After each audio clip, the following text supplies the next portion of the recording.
नहीं आते, लेकिन इज्जत के साथ उन्हें विदाई तो दी ही जा सकती है। यथोचित अंतिम संस्कार तो किया ही जा सकता है। Everyone has the right to their last right. उस समय की गुजरात सरकार से इतना भी नहीं हो पाया। शव 2 गज जमीन के साथ 2 गज कफन का इंतजार करते रहे। ना कोई दफनाने आया, ना कोई जलाने आया।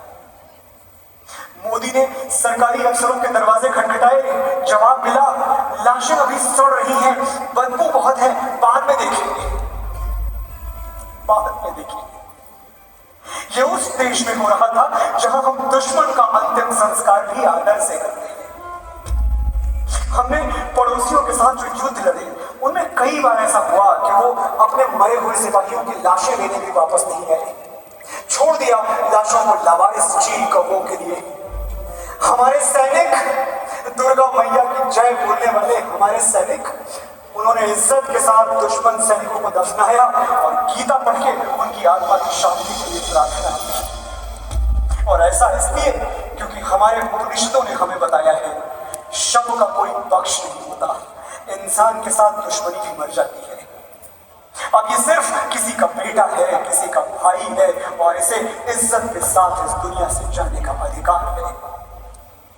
जो सलूक हम दुश्मन के साथ नहीं करते वो हमारे अपनों के साथ हो रहा था। मोदी से ये देखा नहीं जा रहा था, लेकिन करते क्या?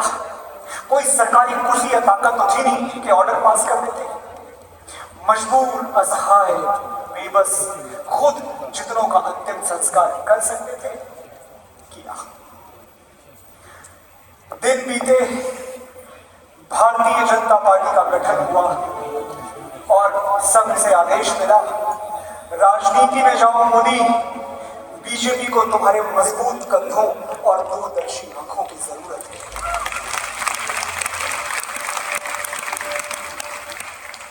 मोदी तो सेवा का संकल्प लेके आए थे, सत्ता कभी उनका लक्ष्य था ही नहीं।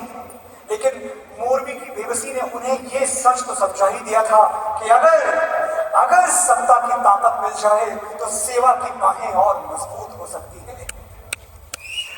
और फिर नई जिम्मेदारियां, नया संगठन, नया संकल्प, मोदी ने भारतीय जनता पार्टी की उंगली थाम ली। कुछ अलग ही दौर था।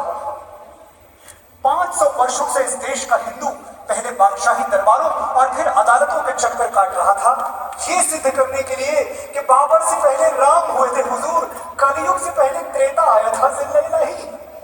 अरे इस समरकंद और फरगाना तो बहुत बाद की बात है सरकार, पहले अयोध्या बसी थी।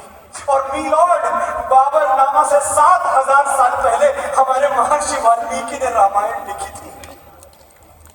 हम ऑब्जेक्शन बोल के गिड़गिड़ाते रहे, वो ओवर रूल्ड के ठुकराते रहे।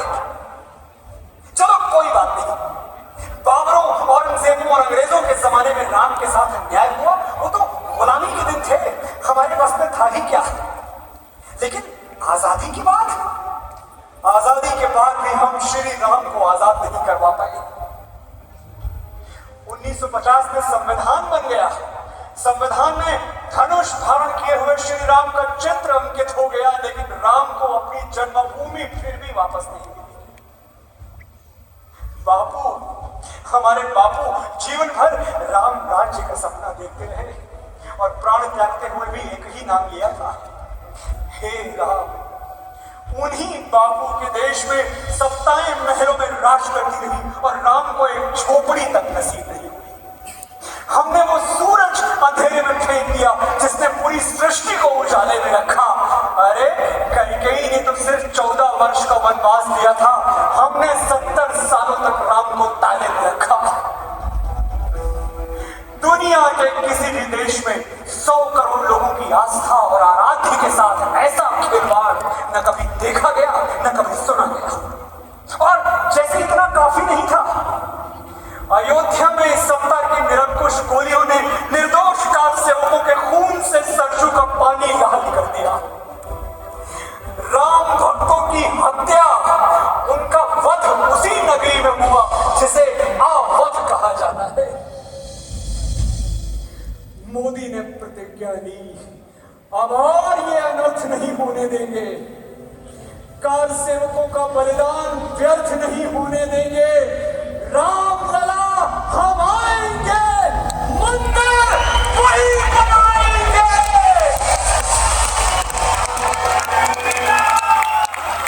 मंदिर पर राम जन्मभूमि बनते, जब राम जन्म स्थान पर राम जन्मभूमि मंदिर बने।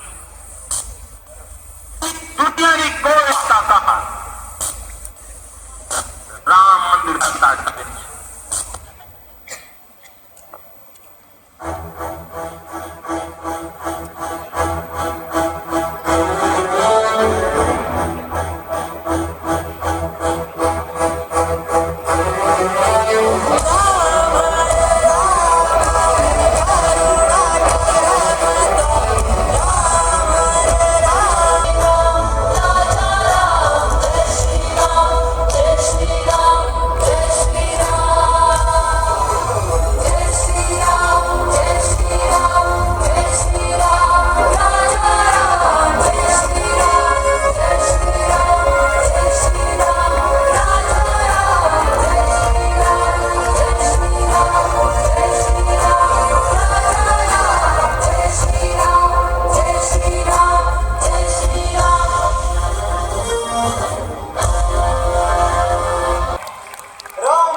सनातन एकता का शंखनाद हो चुका था।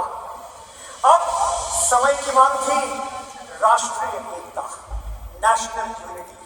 और एकता का साइंस क्या है, ये जरूरी है कि आज हम सब जान लें। एक और एक मिलकर दो हो जाएं, ये गणित है। एक और एक मिलकर 11 हो जाएं, ये संगठन है।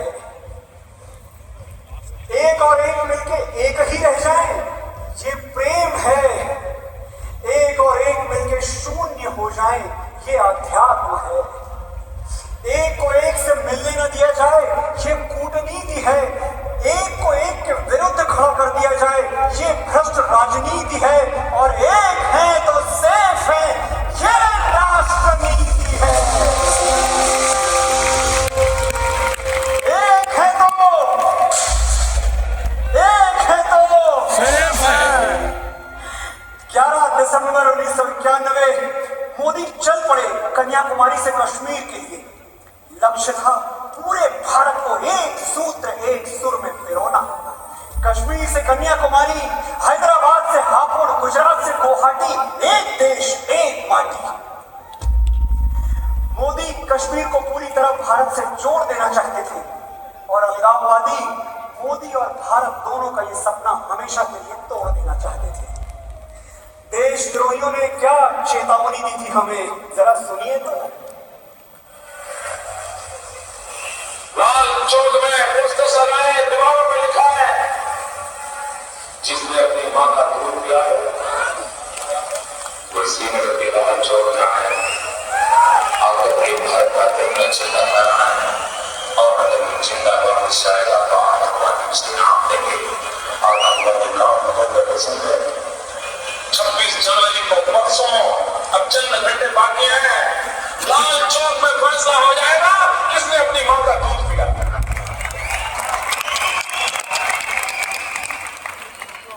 मां का दूध पिया है तो लाल चौक आके दिखाओ।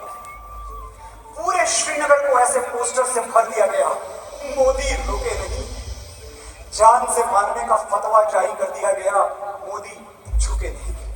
और ना रुकने का ना झुकने का कारण क्या था जानते हैं? ना भीतो मरणादस्मि केवलम दूषितम यशः। मैं मृत्यु से नहीं डरता, यदि कोई डर है तो बस इतना कि मेरा और मेरी मातृभूमि का यश कलंकित ना हो। संविधान लागू होने के पूरे 42 साल बाद 26 जनवरी 1992 को मोदी ने कश्मीर के लाल चौक पर पहली बार तिरंगा फहराया और ऊंची आवाज में गरज के गाया, जहां हुए बलिदान मुखर्जी वो कश्मीर हमारा है। जिस कश्मीर को खून से सींचा वो कश्मीर हमारा है। वो कश्मीर हमारा है और सारे का सारा है। जहां हुए बलिदान मुखर्जी वो कश्मीर